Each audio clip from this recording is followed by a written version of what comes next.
Live from downtown Detroit, home of WDIV and Click on Detroit, Local 4 News at 11 starts now. We are getting a look at body cam video of a violent arrest that resulted in a Taylor police officer being arrested.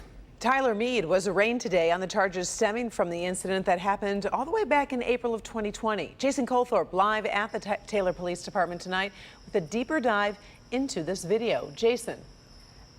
Karen, not only was that video strong enough to land a police officer behind bars, the man behind the wheel during his preliminary exam last year, when the judge saw this, it was enough for him to dismiss the resisting arrest charges.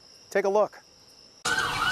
Video from several Taylor police officers' body cameras showing them swarming a suspect in his vehicle after being pulled over in the parking lot of a gas station April 1st, 2020.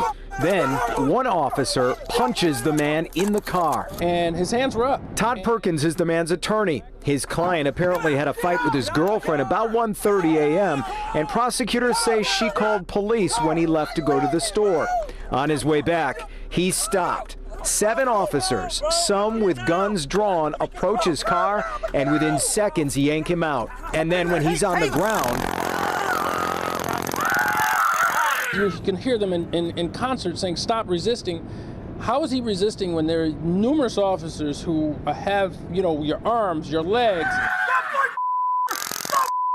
The officer who allegedly threw the punch, 23-year-old Tyler Peak, is the one who was arraigned Wednesday for misconduct in office. My client is happy to be alive. He didn't think he was going to be alive. He still suffers from these events. He hit me in the head 10 times, bro. Welcome to Taylor. Taylor, like I said, they get a little asterisk by their name because I think that they're extra special in their negative treatment towards African Americans. Just to reiterate what you heard in that last piece of the video there, the man says, "You hit me in the head like 10 times," and the officer says, "Welcome to Taylor." Speaking of the Taylor Police Department, they did acknowledge this today, but only in that saying that an officer has been charged and been put on administrative leave, and that's all they plan to say about this as the case moves forward. Karen? Jason, there is a lot going on in that video. Could more charges be coming? Absolutely. We're hearing the prosecutor is looking at this very carefully, and anybody who watches this the first time, it's hard to pick out which officer would have been charged in all this. Like you say, it's very chaotic to look at. So that's happening, and I'm told there could be something related to the preliminary exam that also happened last year. So there's a lot to keep track of, and we will do just that. Back to you. All right. Thank you, Jason. Now to a hit-and-run accident that has killed a child. Police say that a driver took off after hitting a boy near 7 Mile and Hoover. Tim Pamplin has the night cam at the scene. Detroit police now cruising the neighborhoods looking for this Silverado white or silver pickup truck that struck this 4-year-old little boy who's just coming out of the gas station here with a bottle of water and some candies in his hand as I make my way along 7 Mile here and zoom in. We are just getting some pictures. We're going to get these on the air right in just a second here, but as I zoom down there you see the young lad's candies on the ground. Now here we go. Here's the picture of the person police are looking for.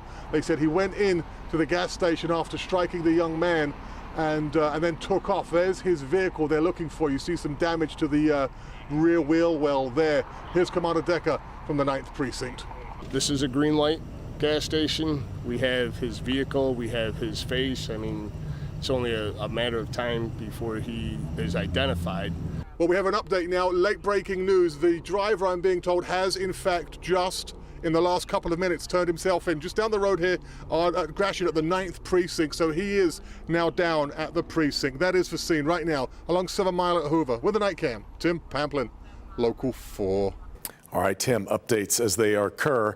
Now to the FBI raiding the offices and homes of 2 Detroit City Council members and their chiefs of staff. The latest move in a multi-year public corruption investigation being carried out by the feds. Mara McDonald is live downtown. So, Mara, 4 members now of the City Council have either been indicted or are apparently under the federal microscope. Devin, it's not a good-looking scorecard, that's for sure. Let me take you through what we know tonight.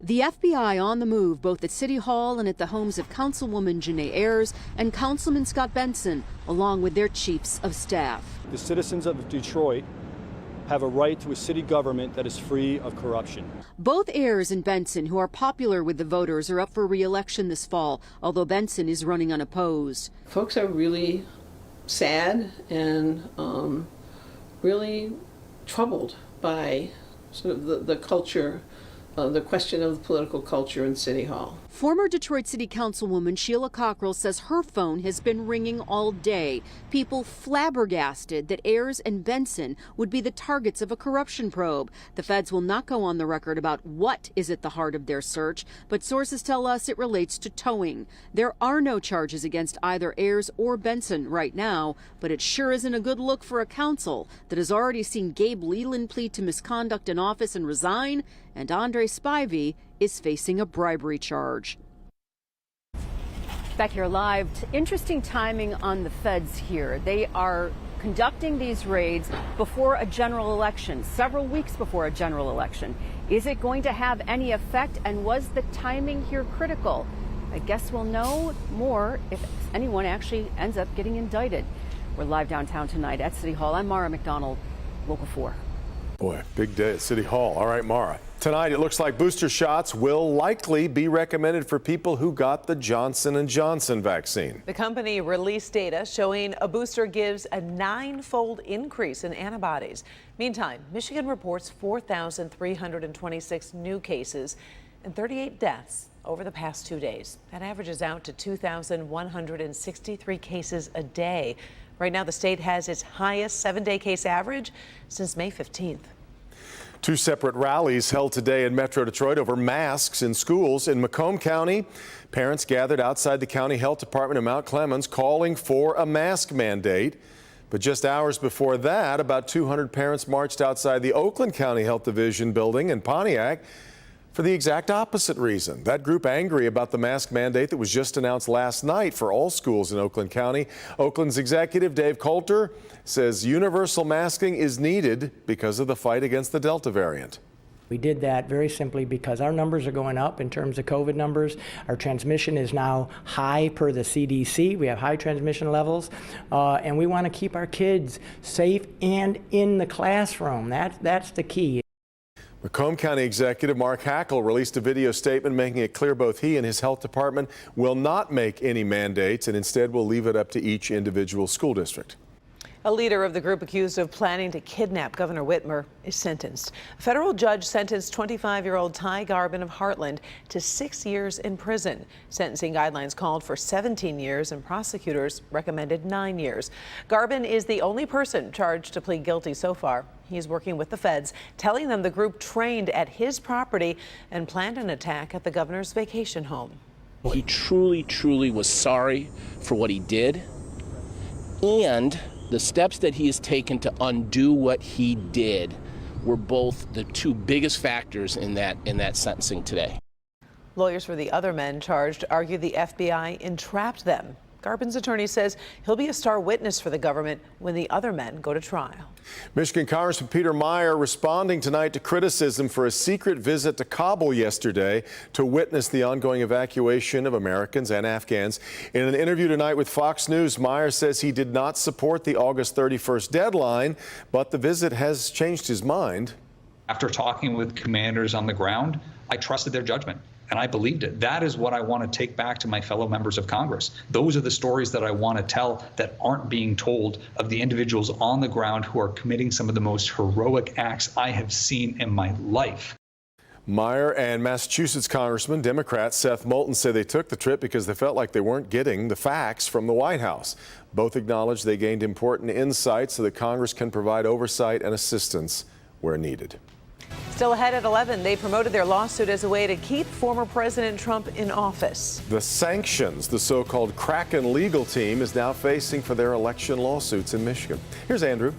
Karen and Devin, we are still stewing in high heat and humidity even at this late hour. It is 81 degrees just after 11 o'clock at City Airport, 80 degrees in Pontiac, and it feels even hotter with heat indices in the middle 80s. No showers or storms, though. How does that change?